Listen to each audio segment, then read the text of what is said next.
In 2007, I lost my mother. Again, you took another mother from me. And I lost my identity. She knew everything about me. And so I suppressed it. This is noble where I was going through it.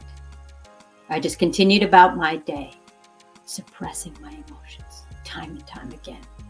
Until February 2016, I ended up in the ICU unit, hooked up to machines, unable to use all 4 of my limbs, breathe, and consume food. Welcome to the Beautifully Becoming community. This is a sacred space for honest, faith-rooted conversations that encourage healing, inspire growth, and help you step into the person God is shaping you to be. Hello, everyone. And honestly, I am super excited to have my incredible guest with me. Yes. So her name is Andrea Mason.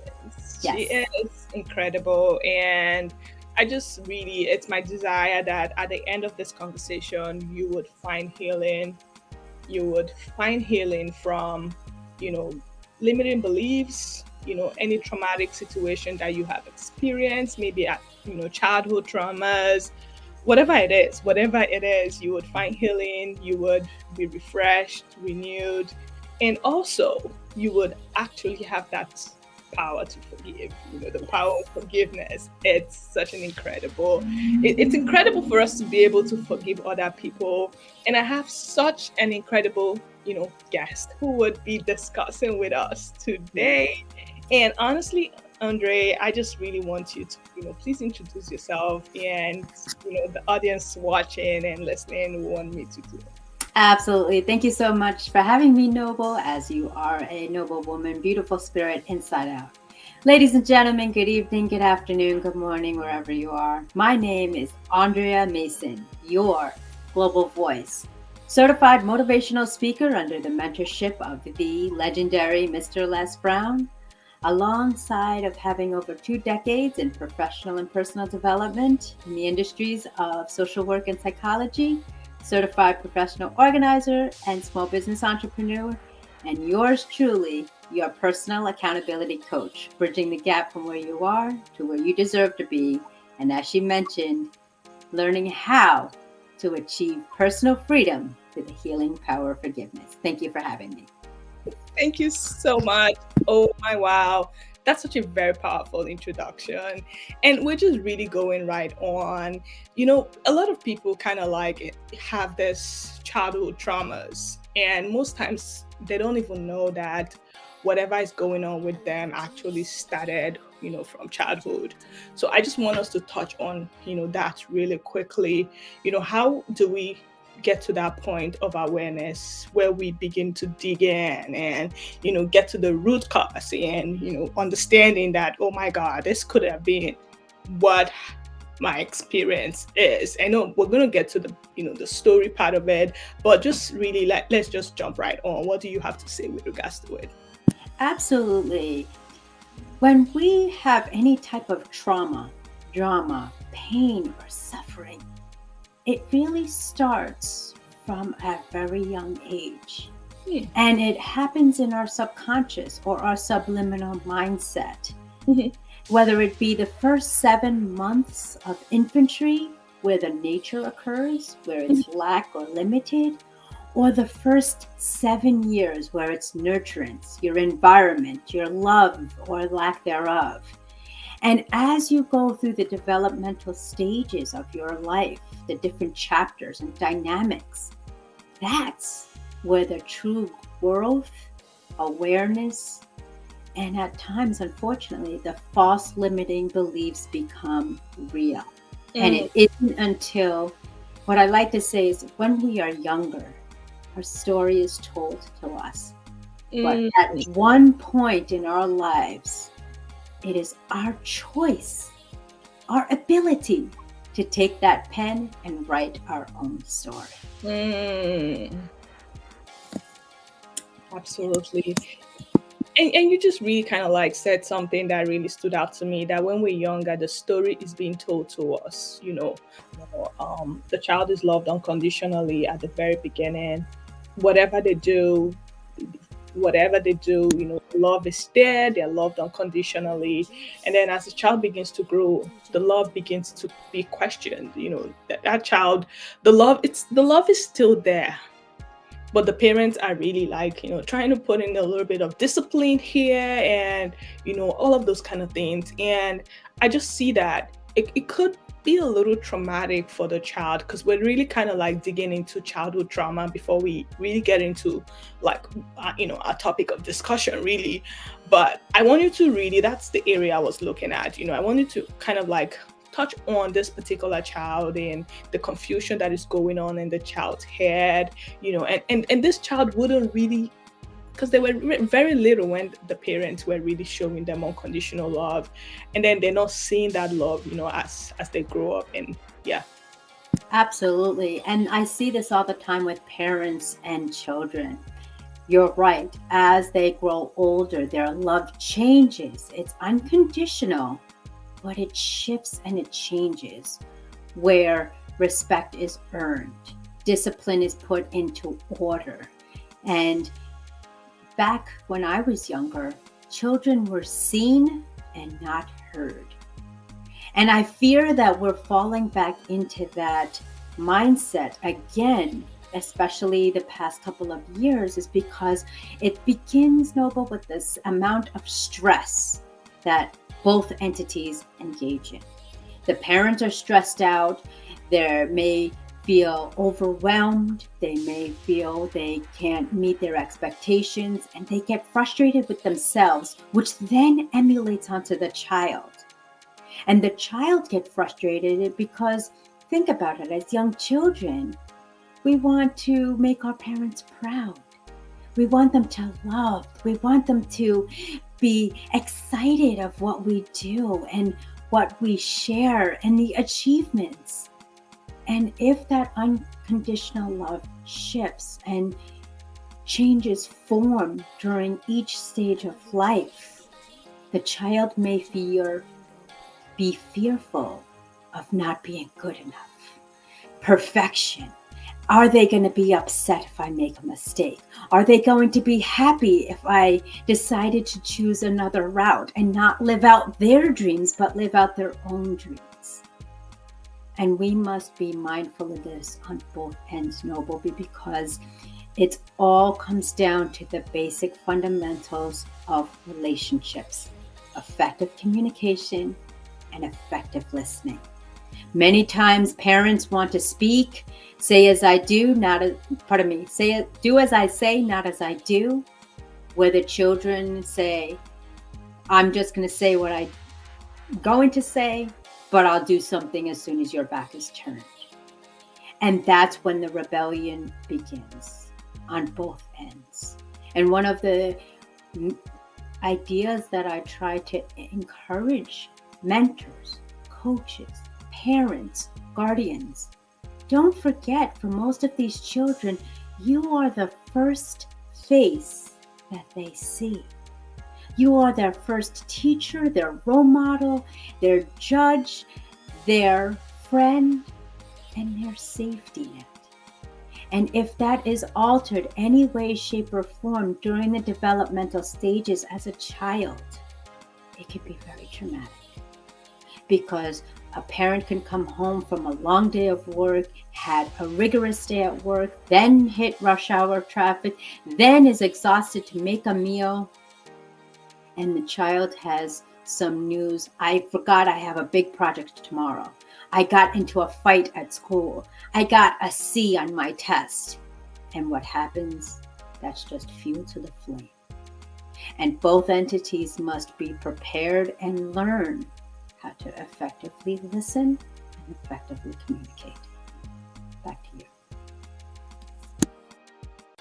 Thank you so much. Honestly, that was really well, dealt with. You really kind of like, touched about those nitty gritties that would, if not taken care of, would result to, childhood traumas, even in adulthood. And now let's really talk about limiting self-talk. Okay. You just really like have this self-talk, limiting self-talk. You're not good enough. Look at you. You're just like your father. All of those kind of talk. Let's talk about it. Absolutely. Self-talk with the late, great, legendary Mr. Bob Proctor. Mind over matter, because what matters in your mind matters most.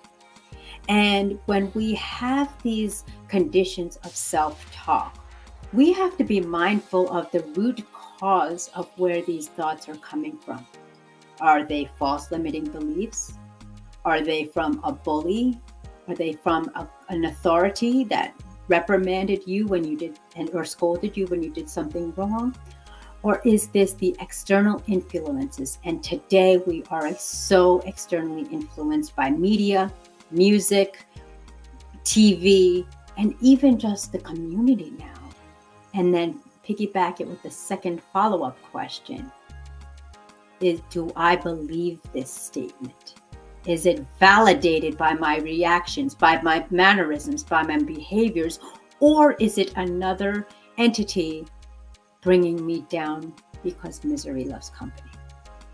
And when we start getting to the root cause and finding the thread of where that thought initially came from, you'll be amazed how increased your sight is for heightened awareness and self-discovery. Back to you. Wow. I'm just saying wow because I just love what you said. Misery loves company, especially when people are bored, when people are miserable, they want to do something. They want to put it on somebody, they want to put someone in their web, and it is just the way it is. And I just want us, how do we get those things out of our head? Those voices. Absolutely. And ladies and gentlemen, it's the old school pen and paper. Sit down in a comfortable space, a safe space. And I know people might be a little bit on edge what I'm going to say, but when you do this, what I'm about to say, let a loved one know you're going through it. Hey, you know what? I'm going to be doing some self-reflection. I'm just letting you know because it may be powerful, it may be emotional, and it may be fearful. And Noble, I'd done this a couple of years back, and I was going through my thoughts. And the power of the mind, when you let it loose, can be a treasure or a tragedy. And the reason I say that is because it could be, with every tragedy, there's a treasure. For example, you look at my failures in life, my mistakes, my mindset as a victim of abuse, as a victim of bullying, as a being an orphan and adopted. Those were all tragic measures. But when I took the lessons that I've learned from those moments, that is what is allowing me to be where I am today. The global voice to step and understand and empathize with each and every one of you. We all have a book of life, but it's what we do with the chapters of life, through grief, through sadness, through our victories, and through our lessons. It's how we handle it.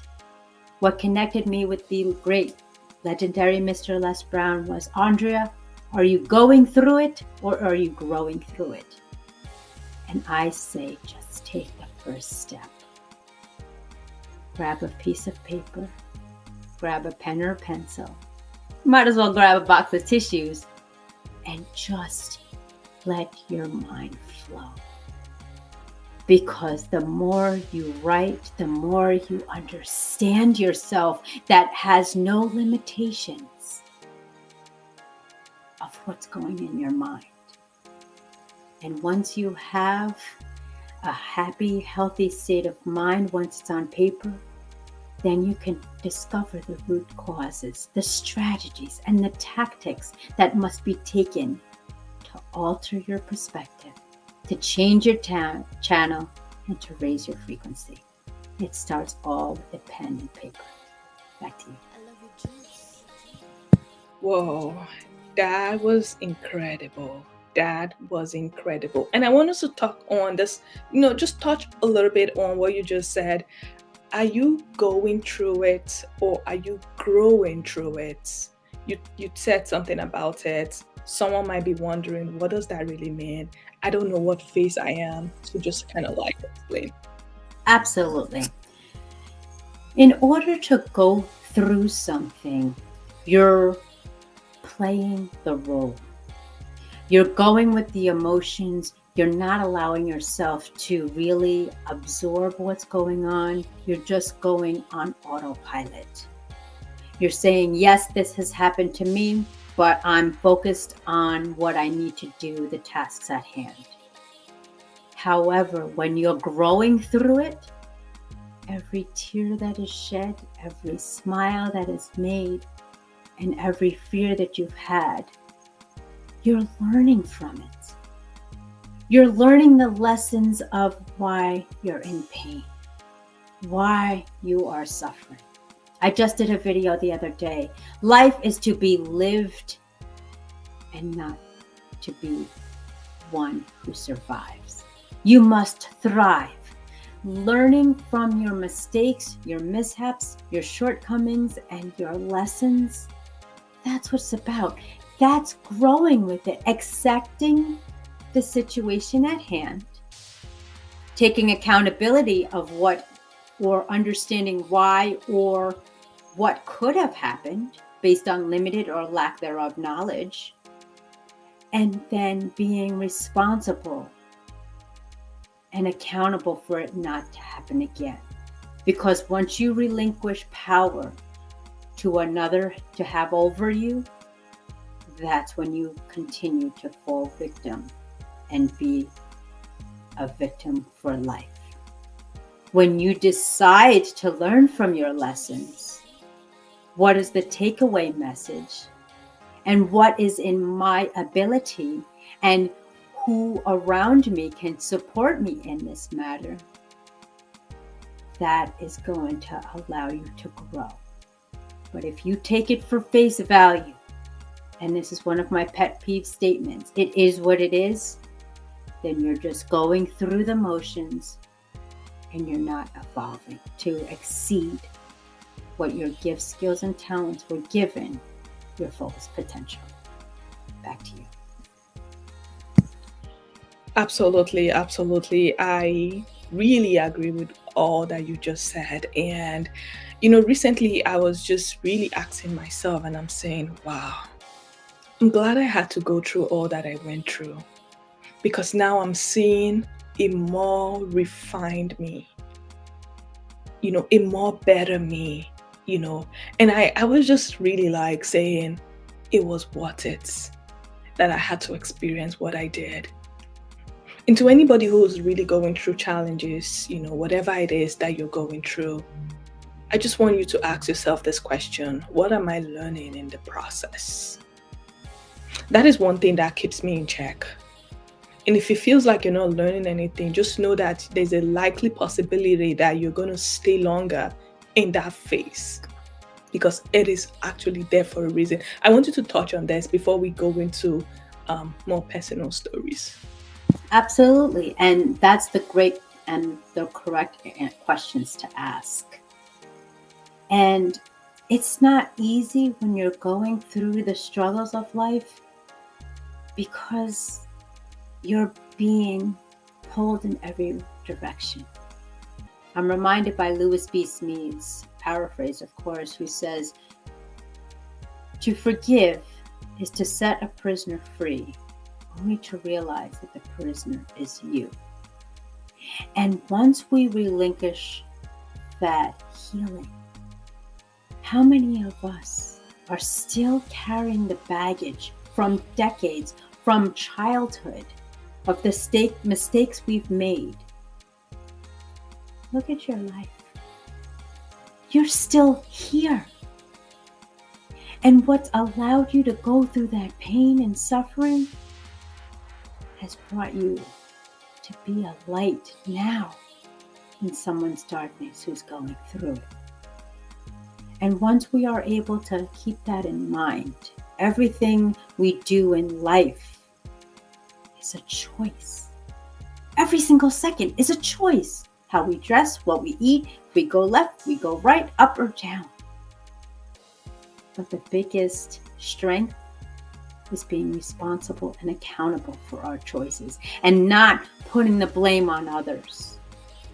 I've learned in the industries of social work and psychology, those who fell victim or were the predators on the other end, they had limited knowledge, lack of knowledge, but that's all that they were exposed to. Don't allow the past to chase you. Face it full force. Take accountability. Take responsibility. But grow through it. Allow these lessons to lead you into leadership roles where you can learn and teach how to fall in love with yourself once again.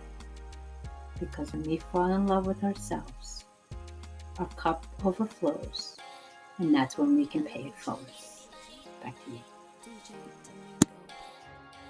Thank you. This has been, oh my God. This has been so incredible. And then we're just really going into having you tell us your story, because, I just really want my listeners, people who are listening, to really get to understand that you didn't just make up all of these things. It's something that you have experienced yourself, you've learned through this process, and just so that they can be able to relate with your story, and then it will just be connecting, the dots will connect. So really tell us your story. Okay. So as I had mentioned, it all started in Colombia, South America. I was born around the cartel during the war-torn drug zone era at its prime. My parents had to make the ultimate sacrifice and put me up for adoption, for they were unable to care for themselves, let alone myself. And they sent me to the promised land of America at 11 months old, weighing in at 11 pounds. Who would have thought at the age of 7, my unconditional loving parents had told me that I was adopted. I was their gift, I was their treasure, only to realize the coming years were tragedy. Why? Let's start from the beginning. I looked different from my parents, for I had different physical features, attributes, and challenges. And so during my elementary years, when it was announced to me that I was adopted at the age of 7, kids could be cruel. They said, wow, your parents didn't even want you. You don't look like your parents. How are you going to even love anyone or have a family? And so due to that, it really took a toll on me. My self-esteem, assurance, and dignity was sabotaged. It was shattered. I was bullied, and I was shoved into lockers and thrown into garbage cans. For at times, I would pray to go to the nurse's station just to be sent home to the safe haven of my home. My parents were successful workers as I saw them after school hours. And although when I couldn't take it anymore, I would ask to go home in the loving arms of my grandmother. I would sit on her lap and just feel loved. But how was I going to love someone? I had to meet the standards of my parents as successful businessmen and women. I had to learn how to understand what it was to be in friendships. But during that time, it was an era of cliques. You either fit in or you didn't. But luckily, I was able to escape through 2 vessels. One, that of music, where I started playing the piano at age 4. The other of athletics, playing soccer, same time. I utilized my anger and frustration through music and on the field. But it didn't stop there. When it was time for relationships and socials and dances, who was going to ask me? I looked different. I sounded different. And I had the stereotypical adolescence of glasses and braces and other attributes. My birthday parties were glorious, but they weren't from my friends. When I started into relationships, I was looking for the wrong reasons. I was looking to people please because I felt if I can please them, they would love me back. But it fell on the other side. I was abused physically, sexually, mentally, emotionally, spiritually. And when I decided to confide in my parents and we were able to confide in individuals, this is what was said. Well, Andrea, this is what's going on and this is how we usually deal with it, but it's part of growing up. Maybe you're just trying to seek attention. And I was sent on my way. I'll see you next week. And that was when I made the declaration that I was going to go enter into the industries of social work and psychology. Social work to understand the cultural diversities of individuals, of their beliefs, their creeds, their lifestyles, and their cultures. Marry that with the science of psychology, of the mind, why we do what we do and why we don't do what we do. And as I excelled over 2 decades into that industry, I was then bullied in my career. I would go into the institutions, go to the incarcerated individuals, and they would say, read their file. I refused to, because that's someone's daughter, that's someone's father, that's someone's mother.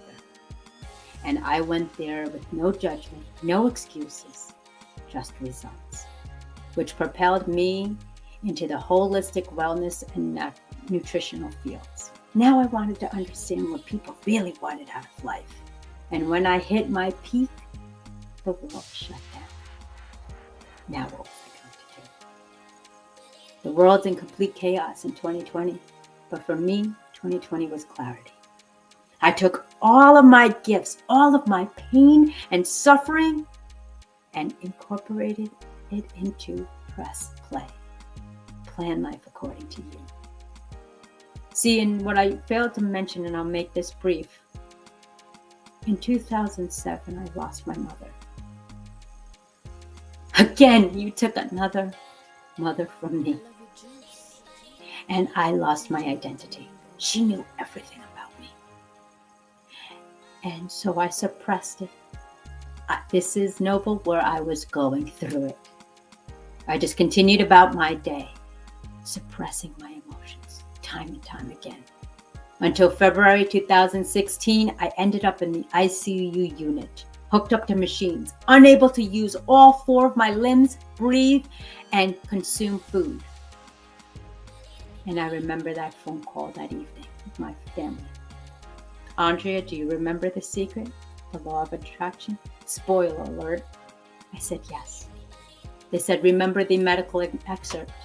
And ladies and gentlemen, the late, great Bob Proctor has stated this. Disease cannot withstand a healthy mind. And at that moment, I waited for the team the next morning, draped my feet over the hospital bed, jumped down due to my petite stature, walked to the nurse's station and back. And now, ladies and gentlemen, have been stamped a clear bill of health since then. From osteopenia, fibromyalgia, rheumatoid arthritis, exercise-induced asthma, 7 ulcers on my gallbladder, appendectomy, and upper respiratory conditions. All because of what was in my mind that mattered most, which was false and limiting beliefs. So I encourage you, follow your heart and not the herd nor the hurt. For success and happiness is on the other side. For I was once a victim, am now victorious because of my global voice. Back to you. Whoa. That was such a powerful story. Like, how are you still alive? Yeah. I'm alive because my why is to share my story of invincibility with the world, that you don't have to be perfect. You no longer have to be alone. For my connection with Miss Noble today is that we fill each other's cup and pay it forward based on our struggles, our stripes, our losses, and our lessons. That's why we're here. Wow, so incredible. So incredible. And I hope this encourages anybody who's listening today. I hope this encourages anybody who feels lonely, even though they are crowded with too many people, but they just still feel that loneliness. I hope this encourages anybody who is down, worried, depressed, anxious, and bitter. I hope this encourages you today, so you can be able to understand that you can press play. And Andre explained to us what play actually meant. Plan life according to you. And Andre, I want us to touch a little bit about press play. Talk to us a little bit about it. Absolutely. So I was a jovial person growing up, and I loved playing games, playing music, playing games. Music is the universal language of love at any frequency, and playing a sport or a craft that taps into your creativity and innovation. So I decided, press play, that you have a choice to create your own story, to build upon it, to take all the gifts, skills, and talents that was given to you and emulate them. And I truly believe when we tap into this mindset, yes, education is positive. Knowledge gets you so far. But imagination and creativity encircles the world, as Albert Einstein has mentioned, paraphrased, of course. So when somebody tells you you can't do something, or you find somebody who has an attribute that you don't want to adopt, Matthew McConaughey says, find out what you don't want, and then you'll find out who you really are. What is the one trait or attribute that people love about you? You're the go-to person. She knows that, or he knows that.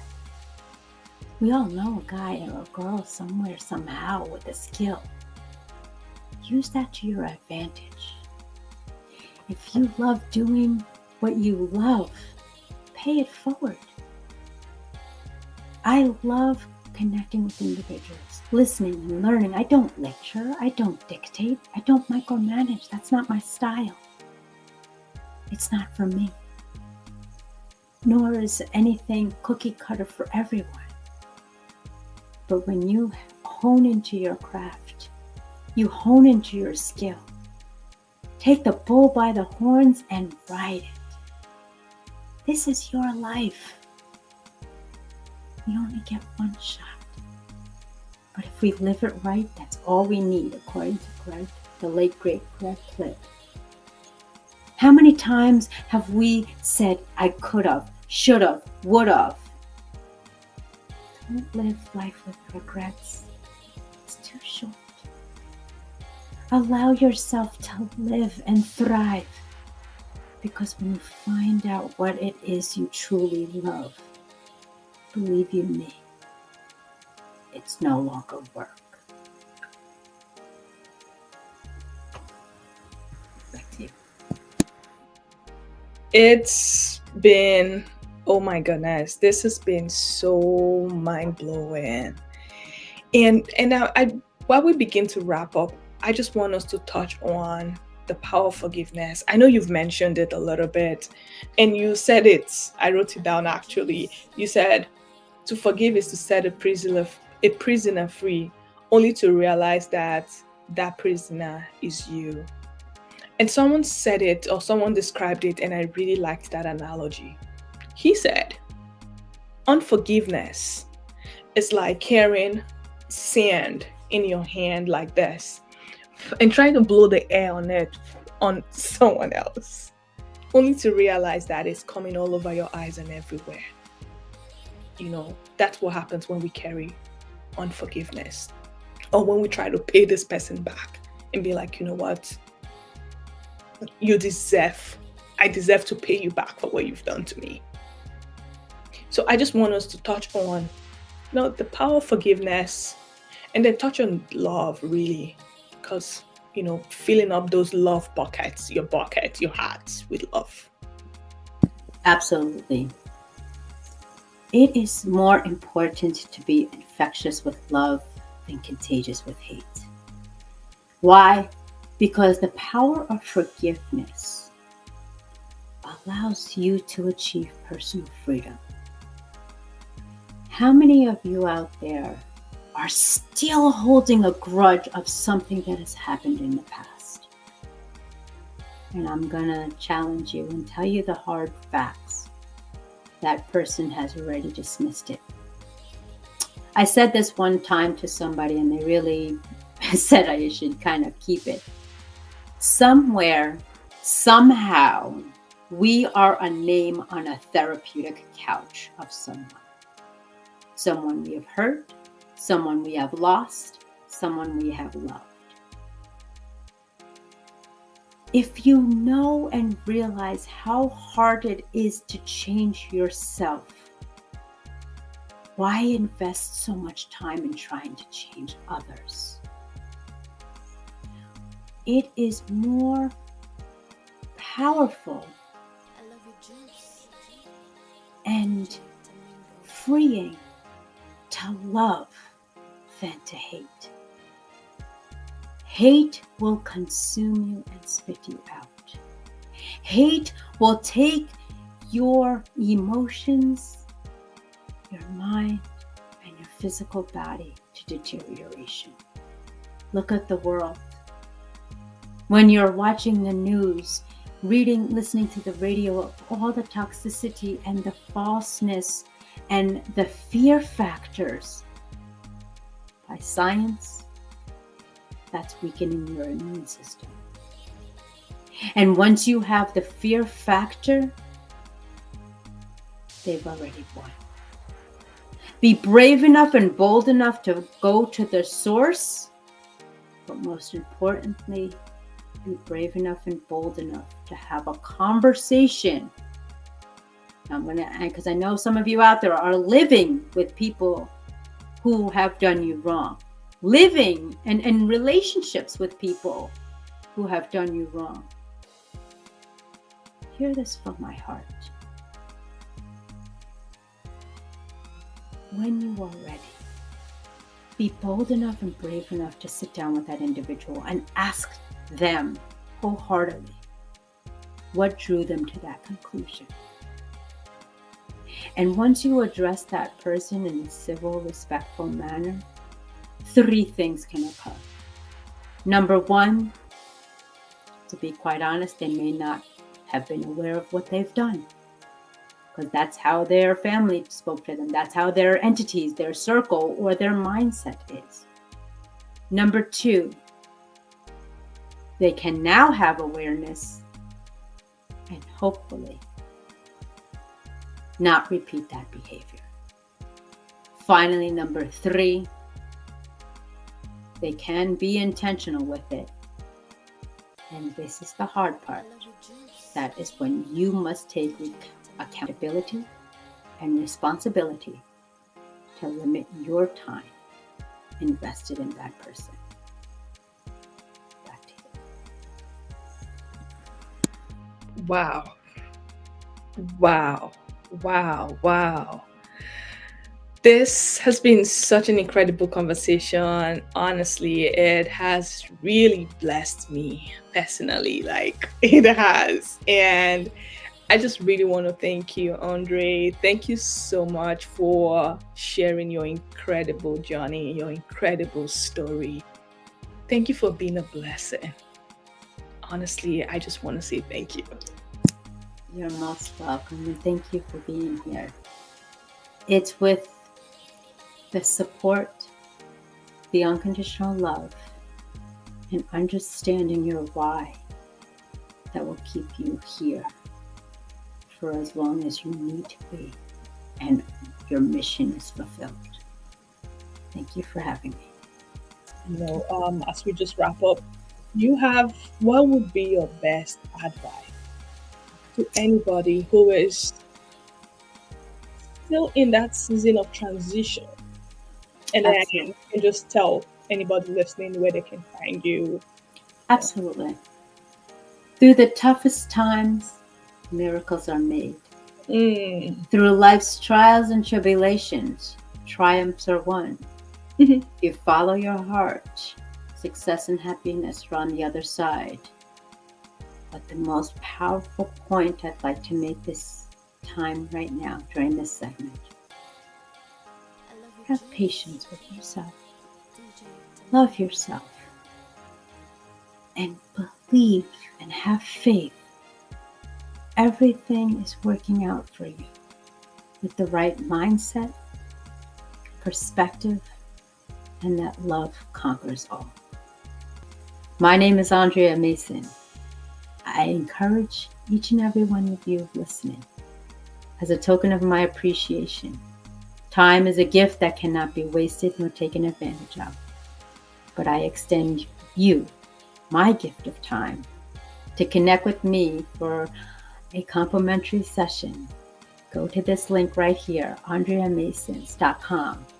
Join and type in "beautifully broken" so I know where you can be, where I found you, and let's press play. Plan life according to you. You only have one life, and you're worth it. Thank you. Thank you. Thank you so much. Thank you so much, guys. If you just stumbled on this video, I just really want you to go on her website. It's really going to be on the show notes. I just really want to thank you so much. Thank you so much for coming on. Absolutely. Thank you for spending this time with me and the Beautifully Becoming community. I pray today's conversation reminded you that your journey has meaning. Your process is sacred, and God is still at work in you.